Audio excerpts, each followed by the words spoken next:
ओम शांति। प्यारे रूहानी भाई बहनों, आज दिनांक 12 अप्रैल 2026 के महावाक्यों के इस गहरे रूहानी मंथन में आपका हृदय से स्वागत है। आज हम एक बहुत ही विशेष यात्रा पर चलने वाले हैं। ओम शांति जी। सभी ईश्वरी परिवार के सदस्यों का बहुत बहुत स्वागत है। और सच में ये यात्रा बहुत ही सुखद होने वाली है, क्योंकि आज हम बाप दादा के महावाक्यों की जिस गहराई में उतरेंगे वो सीधे हमारे रोजमर्रा के जीवन से जुड़ी है। बिल्कुल। आप देखें ना, अगर जिंदगी में अचानक कोई भारी तूफान आ जाए, चाहे वो कोई आर्थिक संकट हो, रिश्तों की कोई बहुत बड़ी उलझन हो या फिर सेहत की कोई गंभीर चुनौती, तो क्या ऐसे भयंकर हालातों के बीच भी एक इंसान पूरी तरह से संतुष्ट और अडोल रह सकता है? अगर हम दुनिया के नजरिए से देखें तो ज्यादातर लोग इसे तुरंत असंभव ही कहेंगे। वो कहेंगे कि भाई, जब सब कुछ बिखर रहा हो तो संतुष्ट कैसे रहा जा सकता। हाँ, दुनिया तो यही मानती है। लेकिन आज के इस रूहानी मंथन में हम इसी बात को डिकोड करने वाले हैं। अच्छा। आज शिव बाबा ने बाप दादा ने हमें जो सूक्ष्म युक्तियां बताई हैं, उन पर हम बात करेंगे। ये युक्तियां साबित करती हैं कि हर परिस्थिति के प्रभाव से मुक्त रहना और अचल रहना न सिर्फ संभव है, बल्कि यही हमारी असली और स्वाभाविक स्थिति होनी चाहिए। जी हाँ, बाहर परिस्थितियां कितनी भी विकराल क्यों ना दिखें, लेकिन हमारे भीतर की संतुष्टता का जो दीपक है वो बिना किसी कंपन के जलता रहे। शिव बाबा की हमसे यही मुख्य अपेक्षा है। और आज के महावाक्यों में इस स्थिति तक पहुंचने का पूरा विज्ञान बहुत ही स्पष्ट रूप से समझाया गया है। तो चलिए बिना किसी देरी के आज के मुख्य सार पर अपनी दृष्टि डालते हैं। बाप दादा ने अत्यंत स्पष्ट और मीठे शब्दों में कहा है कि बाप व सर्व का प्रिय बनने के लिए संतुष्ट मणि बन हर परिस्थिति के प्रभाव से मुक्त रहो। अरे वाह, इस एक ही वाक्य में कितनी गहराई है ना। अगर हम इसके रूहानी मनोविज्ञान को समझें तो बाबा सीधे सीधे कह रहे हैं कि संतुष्टता वही हमारे ब्राह्मण जीवन की सबसे बड़ी और सबसे शक्तिशाली स्थिति है। बिल्कुल, एक संतुष्ट मणि। मणि यानी एक ऐसा रत्न जो हमेशा चमकता रहता है। सही कहा। और जो आत्मा सदा संतुष्ट रहती है ना, वो एक चुंबक बन जाती है, एक बहुत ही शक्तिशाली चुंबक। वो केवल यहाँ की मनुष्य आत्माओं को ही नहीं, बल्कि स्वयं परमात्मा को भी प्रिय लगने लगती है। हाँ, जो सबको अट्रैक्ट करती है अपने शांति से। लेकिन यहाँ एक बहुत ही व्यवहारिक सवाल खड़ा होता है मेरे मन में, और मुझे लगता है हमारे बहुत से सुनने वाले भाई बहनों के मन में भी आता होगा। जी बताइए। जब हम संतुष्टता शब्द सुनते हैं तो अक्सर दिमाग में एक ऐसी छवि बन जाती है कि ठीक है भाई, जो मिला है उसी में गुजारा कर लो, अब आगे कुछ नया या बेहतर करने की कोई जरूरत नहीं है। तो क्या संतुष्टता का मतलब आध्यात्मिक या लौकिक जीवन में बस एक जगह ठहर जाना है? मैं कहूंगा कि ये एक बहुत ही आम गलतफहमी है। हम अक्सर संतुष्टता को आलस्य या ठहराव से जोड़ देते हैं, लेकिन बाबा ने आज इसका बहुत ही सुंदर उत्तर दिया है। बाबा के अनुसार सच्ची संतुष्टता कोई ठहरी हुई या जड़ अवस्था बिल्कुल नहीं है। अच्छा, तो फिर वो कैसी अवस्था है? बल्कि एक संतुष्ट आत्मा की स्थिति सदा प्रगतिशील होती है, प्रोग्रेसिव होती है। वो कैसे? इसका कारण यह है कि बाबा जिस संतुष्टता की बात कर रहे हैं उसका आधार कोई भौतिक चीजें या बाहरी सफलताएं नहीं है। उसका आधार है सर्व प्राप्तियां।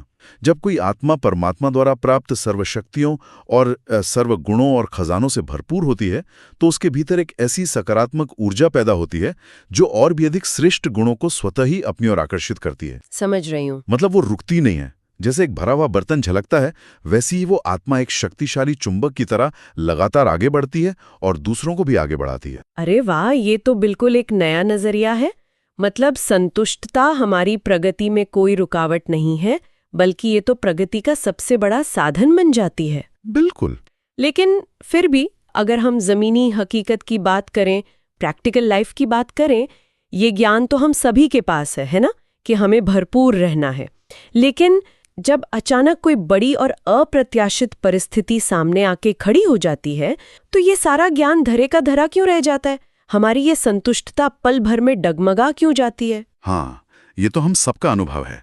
और इसका मुख्य कारण ये है कि हम उस समय केवल वर्तमान परिस्थिति को देख रहे होते हैं, बस उसी एक मोमेंट में फंस जाते हैं। हाँ, जो सामने दिख रहा है बस वही सच लगता है उस वक्त। बिल्कुल। और जब हम केवल वर्तमान के संकट को देखते हैं तो स्वाभाविक रूप से मन में भय पैदा होता है, इनसिक्योरिटी आती है। इसीलिए बाबा कहते हैं कि परिस्थितियों के प्रभाव से मुक्त रहने के लिए हमें त्रिकालदर्शी और साक्षी दृष्टा अवस्था की आवश्यकता है। त्रिकालदर्शी होने का मतलब केवल भविष्य की कोई भविष्यवाणी करना या ज्योतिष जानना नहीं है। इसका अर्थ है किसी भी परिस्थिति के पीछे के कारण को समझना, यानी उसका भूतकाल देखना, वर्तमान में बिल्कुल अडोल रहना और उसके भीतर छिपे कल्याणकारी परिणाम को, यानी भविष्य को देखना। कितनी गहरी बात है। यानी पास्ट का कारण, प्रेजेंट की अचल स्थिति और फ्यूचर का कल्याण, तीनों को एक साथ देखना। बिल्कुल सही। जब हम इस विस्तृत दृष्टिकोण से इस बड़े कैनवास पर चीजों को देखते हैं तो वर्तमान परिस्थिति का जो तुरंत का भय होता है ना, वो एकदम खत्म हो जाता है। हाँ, क्योंकि तब हमें पूरी पिक्चर दिखाई दे रही होती है। यानी अगर हम परिस्थिति के तीनों कालों को एक साथ देख लें तो वो परिस्थिति हमारे लिए कोई खतरा नहीं रह जाती। और इसी बात को समझाने के लिए बाबा ने आज माया का एक बहुत ही रोचक और हल्का फुल्का उदाहरण दिया है। मुझे तो सुन के बहुत मुस्कुराहट आई। हाँ, मिकी माउस वाला उदाहरण ना। जी, बाबा ने माया की परिस्थितियों को एक बेहद के पर्दे पर चल रहे मिक्की माउस के खेल के समान बताया है। सोचिए, माया और मिक्की माउस। जी हाँ, और सच कहूं तो ये कोई साधारण उदाहरण नहीं है। इसके पीछे एक बहुत गहरा मनोविज्ञान छिपा है। आप खुद सोचिए, जब छोटे बच्चे टीवी पर मिक्की माउस का कार्टून देखते हैं तो मिक्की माउस चाहे जितना भी अजीब, डरावना या गुस्सा करने वाला रूप बनाने की कोशिश करे, क्या बच्चे सच में डरते हैं? बिल्कुल नहीं। वो तो हंस-हंस कर लोटपोट हो जाते हैं। बिल्कुल, क्योंकि वे बच्चे भी अंदर से जानते हैं कि ये सिर्फ एक कार्टून है, ये एक स्क्रीन पर चल रहा है और ये उन्हें कोई वास्तविक नुकसान नहीं पहुंचा सकता। वे परेशान होने के बजाय उस खेल का पूरा मनोरंजन लेते हैं। हाँ, वो बस एंजॉय करते हैं। बस बाबा भी हमसे यही चाहते हैं कि हम भी माया की हर परिस्थिति को इसी साक्षी भाव से देखें, जैसे हम आत्माएं एक दर्शक दीर्घा में बैठी हैं और सामने ड्रामा के पर्दे पर ये मिक्की माउस का खेल चल रहा है। मुझे यहाँ थोड़ी सी उलझन हो रही है और मुझे लगता है कि ये सवाल हमारे कई सुनने वालों के मन में भी आ सकता है। हाँ जी, बिल्कुल पूछिए। देखिए, जब किसी के जीवन में सच में कोई भारी आर्थिक संकट आता है, या मान लीजिए घर में किसी की कोई गंभीर बीमारी आ जाती है, या अचानक कोई दुर्घटना हो जाती है, तो ऐसे में उसे मिकी माउस का खेल या कार्टून कहना, क्या ये वास्तविकता से दूर भागना नहीं लगता? क्या ये थोड़ा संवेदनहीन या कहीं कि इनसेंसिटिव नहीं हो जाएगा? मैं समझ सकता हूँ। ये एक बहुत ही जायज और गहरा प्रश्न है, और इसका उत्तर ये है कि बाबा हमें यथार्थ से भागने या समस्या को नकारने के लिए बिल्कुल नहीं कह रहे हैं। बाबा ये नहीं कह रहे कि आप बीमारी का इलाज मत कराओ या आर्थिक संकट को सुलझाओ मत। तो फिर इस मिकी माउस के उदाहरण का असली मतलब क्या है? देखिए, जब बाबा इसे मिकी माउस कहते हैं तो उनका मुख्य उद्देश्य हमारी आंतरिक स्थिति को, हमारी इंटरनल स्टेट को बदलना है, बाहरी कर्मों को छोड़ना नहीं। आज का विज्ञान भी यही कहता है कि जब इंसान डरता है, घबराता है या पैनिक करता है तो उसके दिमाग का वह हिस्सा जो लॉजिकल थिंकिंग के लिए जिम्मेदार है, वो काम करना पूरी तरह बंद कर देता है। हाँ, स्ट्रेस में हमारा दिमाग ब्लॉक हो जाता है, हम सही फैसले नहीं ले पाते। बिल्कुल सही। तो परिस्थिति को मिक्की माउस समझने का अर्थ है कि हम मन के अंदर से उस समस्या का जो हव्वा है, जो खौफ हमने बिठा लिया है, उसे निकाल दें। जब हम आंतरिक रूप से हल्के हो जाते हैं और उसे सिर्फ एक पेपर या ड्रामा का एक सीन मानते हैं, तब हमारी बुद्धि पूरी क्षमता के साथ काम करती है। अरे वाह! और तब जाकर हम उस समस्या का सही, सटीक और शांत मन से समाधान निकाल पाते हैं। क्या बात है! मतलब समस्या तो अपनी जगह है, लेकिन उसे देखने का हमारा चश्मा बदल गया, और जब चश्मा बदल गया तो हमारी घबराहट खत्म हो गई और हम समस्या का हिस्सा बनने की बजाय समाधान का हिस्सा बन गए। जी बिल्कुल, हम सॉल्वर बन जाते हैं, सफरर नहीं। बहुत ही सुंदर स्पष्टीकरण दिया आपने। लेकिन इस अचल स्थिति को बनाए रखने के लिए ना, हमें एक बहुत बड़ी बाधा को पार करना होगा। आज बाबा ने एक अत्यंत स्पष्ट निर्देश दिया है कि हमें अपनी ब्राह्मण डिक्शनरी से कभी-कभी शब्द को हमेशा के लिए समाप्त कर देना है। हो, ये कभी-कभी शब्द, ये तो जैसे हमारे जीवन में एक बहुत ही खतरनाक वायरस की तरह काम करता है। वायरस? वो कैसे? आप देखिए ना, हम अक्सर खुद को कितनी आसानी से ये छूट दे देते हैं कि चलो भाई, कभी-कभी तो माया आ ही जाती है ना, या हम भी तो इंसान हैं, कभी-कभी तो गुस्सा आ जाना स्वाभाविक ही है। हाँ, हम बहुत जल्दी खुद को जस्टिफाई कर लेते हैं, कभी-कभी तो चलता है। बिल्कुल। और बाबा इसी बात पर हमारा ध्यान खींच रहे हैं कि जब हमारा उस परमात्मा के साथ जो संबंध है वो सदा का है, जो वर्षा हमें मिल रहा है, जो शक्तियां मिल रही हैं वो सदा की हैं, तो फिर हमारी प्राप्तियां और हमारी स्थिति ये कभी-कभी वाली कैसे हो सकती है? ये तो सीधा हमारे पुरुषार्थ पर बहुत गहरी चोट है। मतलब ये जो कभी-कभी का संकल्प है ना, यही हमारे अंदर एक मनोवैज्ञानिक बचाव, एक साइकोलॉजिकल लूप होल पैदा कर देता है। हमें लगता है कि हम पूरी तरह से परफेक्ट नहीं हो सकते, तो कभी-कभी की गुंजाइश रख लो। सही कहा। और बाबा आज हमारे इस बचाव के रास्ते को, इस एस्केप रूट को ही पूरी तरह से बंद कर रहे हैं। बाबा चाहते हैं कि हम फुल स्टॉप लगाएं। और इसी सदा की प्राप्ति को लेकर बाबा ने वरदान के फलीभूत होने की बात भी बहुत गहराई से समझाई है। बाबा कहते हैं कि ब्राह्मण जन्म लेते ही हर एक आत्मा को सदा योगी भाव, पवित्र भव का वरदान मिल जाता है। जी। लेकिन सोचने वाली बात यह है कि जब वरदान सभी को एक समान मिला है, बाबा ने तो कोई भेदभाव नहीं किया, तो फिर सभी आत्माएं एक जैसी अवस्था में क्यों नहीं होती? वे नंबरवार क्यों हो जाती हैं? ये बहुत ही सुंदर बिंदु है आज की मुरली का। बाबा ने इसे प्रकृति के एक बहुत ही सटीक और सरल नियम से समझाया है। बीज, पानी और धूप का नियम। बीज, पानी और धूप। जी। परमात्मा ने वरदान रूपी जो बीज है वो तो सभी बच्चों की झोली में बिल्कुल समान रूप से डाल दिया है। हर एक को बीज मिल गया। लेकिन हम में से कुछ लोग क्या करते हैं, केवल उस बीज को देखकर ही खुश हो जाते हैं कि अरे वाह, मुझे तो स्वयं भगवान से इतना श्रेष्ठ वरदान मिल गया। हाँ, हम उस नशे में तो आ जाते हैं, दूसरों को भी सुनाते हैं, उसका बहुत सुंदर वर्णन करते हैं। बिल्कुल। लेकिन सोचिए, क्या एक बीज को एक सुंदर सी तिजोरी में सजाकर रखने से वो फलीभूत होता है? क्या उसमें से कभी पेड़ निकलेगा? बिल्कुल नहीं। उसमें से फल निकालने के लिए तो उसे मिट्टी में बोना होगा, उसे सही वातावरण देना पड़ेगा। बस यही बात बाबा समझा रहे हैं। और वो सही रूहानी वातावरण क्या है? वो है रूहानी पानी और रूहानी धूप। रूहानी पानी और धूप। अगर हम इसे अपने रोजमर्रा के अभ्यास से जोड़कर समझें, तो वरदान को बार बार अपनी स्मृति में लाना, अपनी अवेयरनेस में रखना, उसे गहराई से महसूस करना, शायद ये उस बीज को पानी देना हुआ, है ना? एकदम सही पकड़ा आपने। सुबह अमृत वेले या योग के समय हम उस वरदान को याद करते हैं, वो पानी देना है। लेकिन केवल बैठकर सोचना ही काफी नहीं है। तो धूप लगाना क्या हुआ? उस वरदान के स्वरूप में स्थित होकर कर्म करना, प्रैक्टिकल लाइफ में उसे उतारना, ये उसे धूप लगाना हुआ। उदाहरण के लिए मान लीजिए बाबा का वरदान है, मैं सदा शांत स्वरूप आत्मा हूं। जी। अब सुबह योग में बैठकर आपने इसे याद किया तो बीज को पानी मिल गया। लेकिन जब दिन में ऑफिस में या घर में कोई आपका अपमान करे या कोई अचानक से आप पर क्रोध करे और उस मुश्किल समय में वो शांति आपके चेहरे और आपके व्यवहार से झलके, आप रिएक्ट न करें, तो वो उस बीज को धूप लगाना है। अरे वाह, ये तो बहुत ही स्पष्ट हो गया।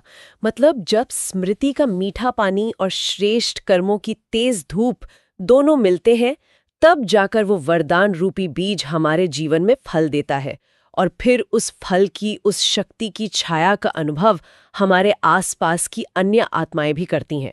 जी हाँ, और तभी हम सच्चे अर्थों में संतुष्ट मणि बन पाते हैं। ये सच में एक बहुत ही सुंदर और गहरी रूहानी प्रक्रिया है। लेकिन अगर हम समय की गति को देखें, तो इस प्रक्रिया को जीवन में उतारने के लिए अब समय बहुत कम बचा है। बाबा ने आज समय की चेतावनी देते हुए कहा है कि फाइनल पेपर अचानक आएगा, कोई डेट शीट नहीं मिलेगी हमें, और अब इस साधारण पुरुषार्थ से काम नहीं चलेगा।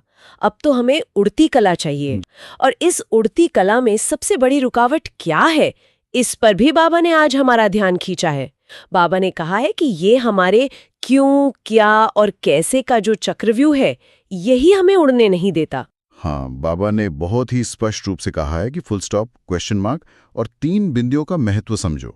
आप खुद विचार कीजिए, अगर हम एक क्वेश्चन मार्क यानी प्रश्न चिन्ह की बनावट को देखें तो वो कैसा होता है?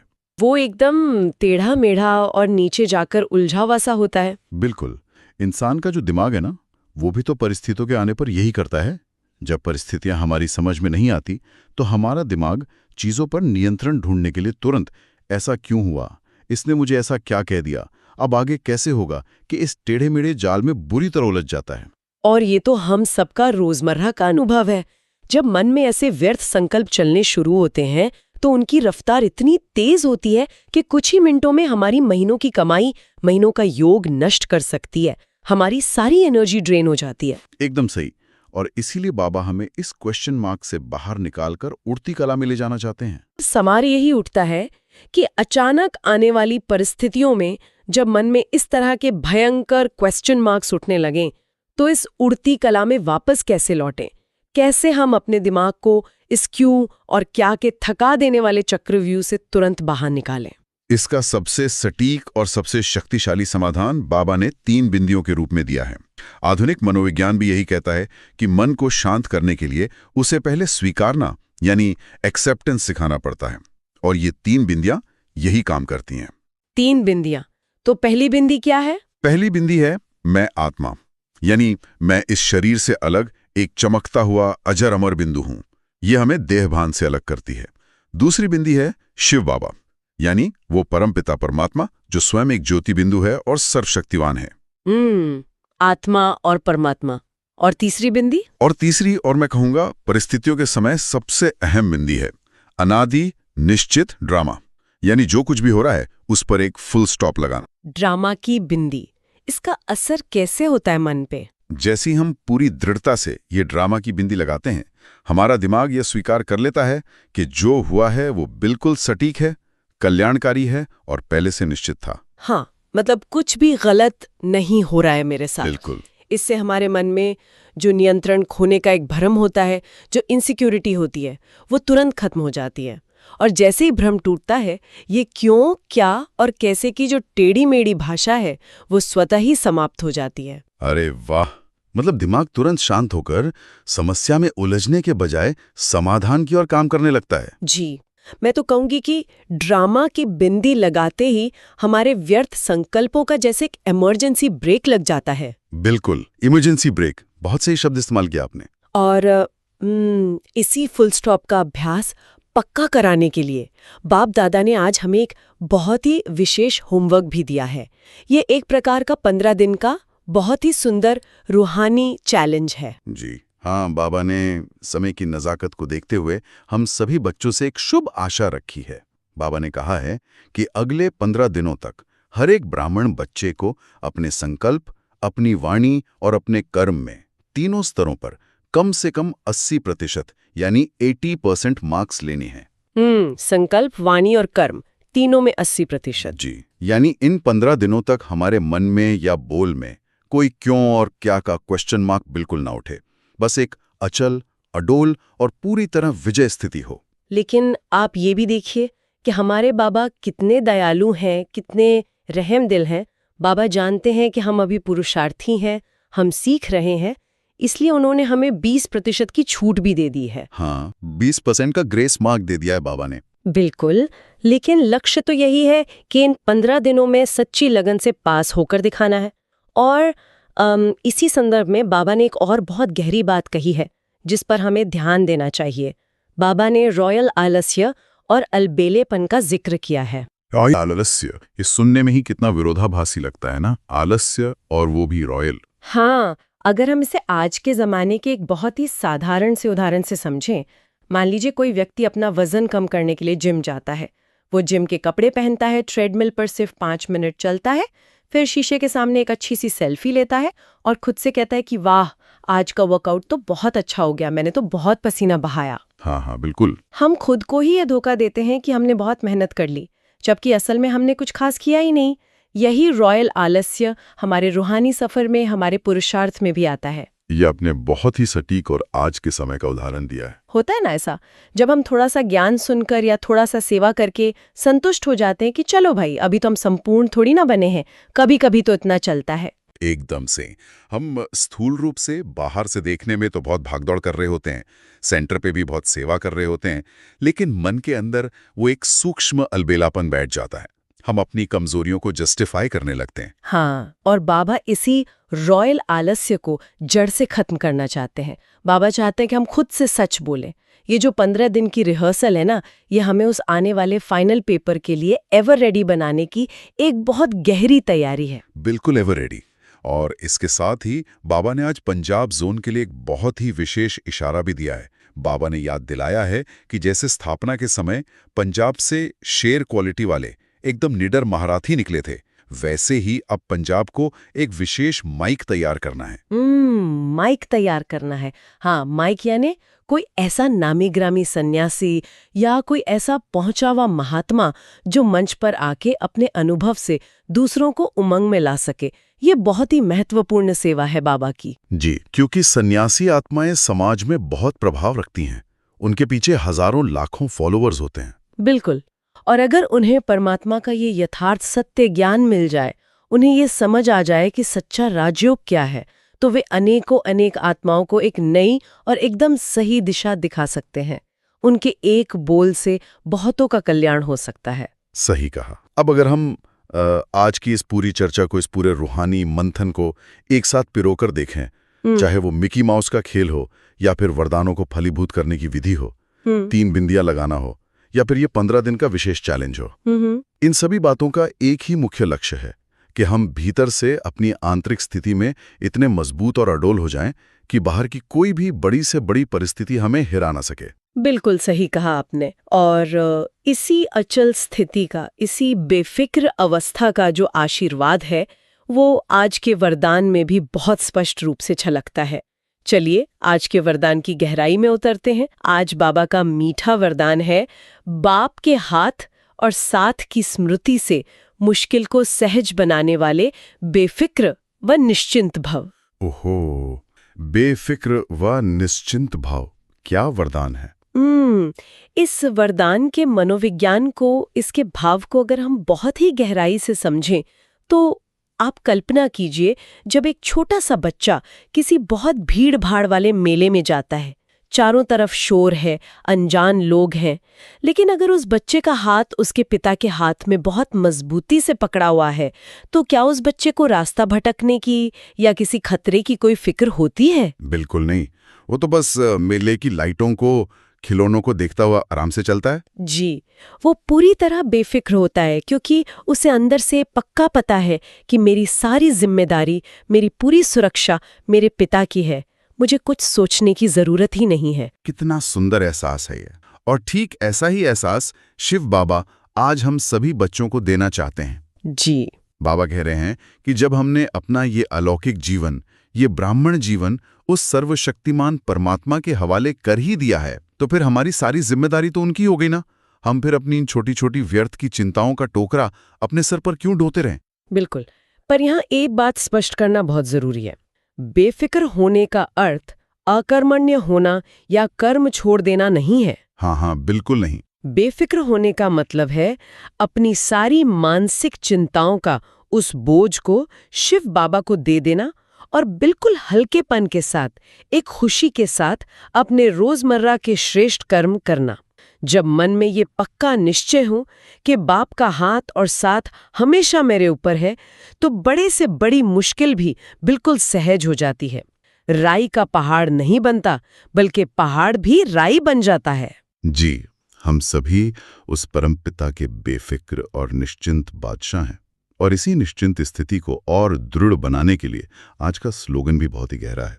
बाबा ने स्लोगन में कहा है, पुरुषार्थ में सच्चाई हो तो बाबा दादा की एक्स्ट्रा मदद का अनुभव करेंगे। पुरुषार्थ में सच्चाई, इसका अर्थ सिर्फ बाहर से सच बोलना या किसी से झूठ न बोलना नहीं है। तो फिर असली सच्चाई क्या है रूहानी मार्ग में? इसका अर्थ है अपने मन की संपूर्ण सफाई। हम शिव बाबा से अपने दिल की कोई भी न न छुपाए। अगर हमसे पुरुषार्थ में कोई कमजोरी हुई है, किसी से ईर्ष्या हुई है या कोई अलबेलापन आया है, तो उसे एक सच्चे बच्चे की तरह साफ दिल से बाबा के सामने स्वीकार करे। हाँ, बहाने न बनाएं। बिल्कुल। और उससे बदलने का एक दृढ़ संकल्प ले। जब हमारी नीयत इतनी साफ होती है ना, तो भले ही हम कितने भी कमजोर क्यों न हो, बाबा की वो एक्स्ट्रा मदद, वो एक्स्ट्रा लिफ्ट स्वतः ही हमें मिल जाती है। बाबा कहते हैं ना कि सच्चे दिल पर साहेब राजी। सचमुच सच्चे दिल पर ही साहेब राजी होता है। और इसी सच्चाई और बाबा की एक्स्ट्रा मदद से हम उस 15 दिन के होमवर्क में भी 100% सफलता प्राप्त कर सकते हैं। बिल्कुल कर सकते हैं। तो चलिए अब हम अव्यक्त बाप दादा के उन अत्यंत सूक्ष्म अव्यक्त इशारों की ओर मुड़ते हैं, जो हमारे रोजमर्रा के व्यवहार को पूरी तरह बदलने की एक जादुई शक्ति रखते हैं। जी, आज का अव्यक्त इशारा है, महान बनने के लिए मधुरता और नम्रता का गुण धारण करो। बाबा कहते हैं कि अगर कोई आपसे टक्कर लेता है तो आप उसे अपने स्नेह का पानी दें। स्नेह का पानी। आप देखिए, दुनिया का जो नियम है वो तो यही सिखाता है कि ईंट का जवाब पत्थर से दो। अगर कोई तेज बोल रहा है तो हम उससे भी तेज बोलकर उसे चुप करा दें। हाँ, दुनिया तो यही मानती है कि झुकना मतलब हार जाना। बिल्कुल, लेकिन यहाँ तो बाबा हमें देवताओं वाले श्रेष्ठ संस्कार सिखा रहे हैं।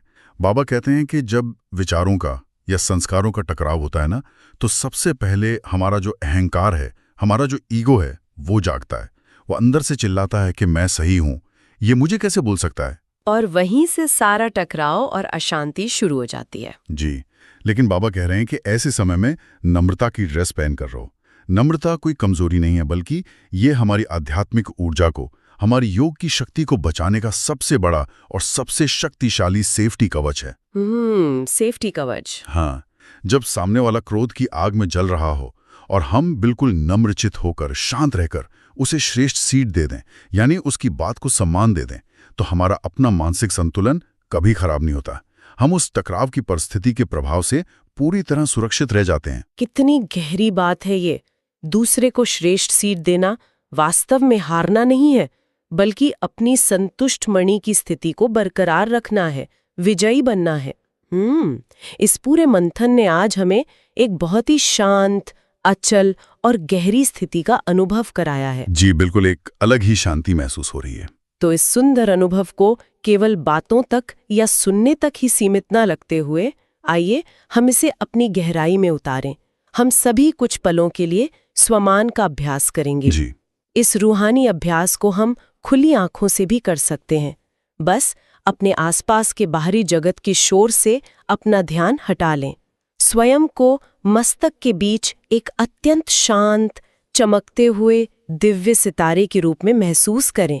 भ्रुकुटी के बीच एक जगमगाती हुई ज्योति। यहाँ जो स्वमान बोले जाएंगे, हर स्वमान के बाद हम कुछ पलों के लिए गहरे मौन में ठहरेंगे और उस ईश्वरीय ऊर्जा को अपने भीतर महसूस करेंगे। मैं आत्मा सदा संतुष्ट मणि हूँ। मेरे पास परमात्मा की दी हुई सर्व प्राप्तियां हैं। आने वाली हर परिस्थिति मेरे लिए केवल एक मिकी माउस का मनोरंजन का खेल है। मैं बिल्कुल अचल हूँ। मैं त्रिकालदर्शी और सर्वशक्तियों से संपन्न हूँ। मैं मास्टर सर्वशक्तिवान आत्मा हूँ। हर परिस्थिति में ड्रामा की फुल स्टॉप बिंदी लगाना मेरा सहज स्वभाव है। मेरा हाथ स्वयं शिव बाबा के हाथ में है। मेरी सारी जिम्मेवारियां बाबा की हैं। मैं बाप दादा के साथ बैठा एक बेफिक्र और निश्चिंत बादशाह हूँ।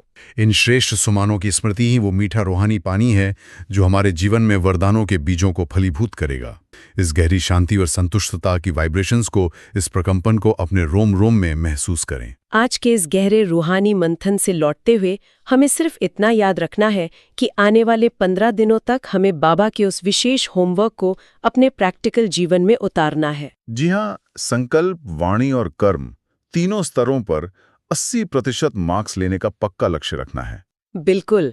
क्यों और क्या के चक्रव्यूह से तुरंत निकलकर ड्रामा की कल्याणकारी बिंदी लगानी है और हर डरावनी परिस्थिति को मिकी माउस के खेल की तरह बिल्कुल साक्षी होकर मुस्कुराते हुए पार करना है। और साथ ही ये भी ध्यान रखना है कि हमारे व्यवहार में नम्रता और मधुरता की वो रूहानी ड्रेस कभी न उतरे। जो भी आत्मा हमारे संपर्क में आए, चाहे वो क्रोधित ही क्यों न हो, उसे हमारे व्यवहार से केवल स्नेह और सम्मान का ही अनुभव हो। सही कहा। प्यारे रूहानी भाई बहनों, अगर आज के इन महावाक्यों के मंथन से आपको किसी विशेष प्रेरणा या स्वमान का अनुभव हुआ हो, तो उसे केवल अपने तक सीमित न रखें। उसे अपने जीवन में धारण करें और अपने शांत स्वरूप से अन्य आत्माओं को भी प्रेरित करें। इस यात्रा से जुड़े आपके जो भी रूहानी विचार या अनुभव हों, वे आप कमेंट्स में साझा कर सकते हैं, ताकि पूरे ईश्वरीय परिवार को बल मिले और हम सब एक दूसरे की अनुभूतियों से आगे बढ़ सकें। याद रखें, आपके मन में उठा हुआ हर एक शुभ और श्रेष्ठ संकल्प विश्व कल्याण की एक बहुत बड़ी रूहानी सेवा है। सभी श्रोताओं का दिन शुभ हो, शांत हो और शिव बाबा की मीठी यादों से भरपूर हो। ओम शांति। ओम शांति।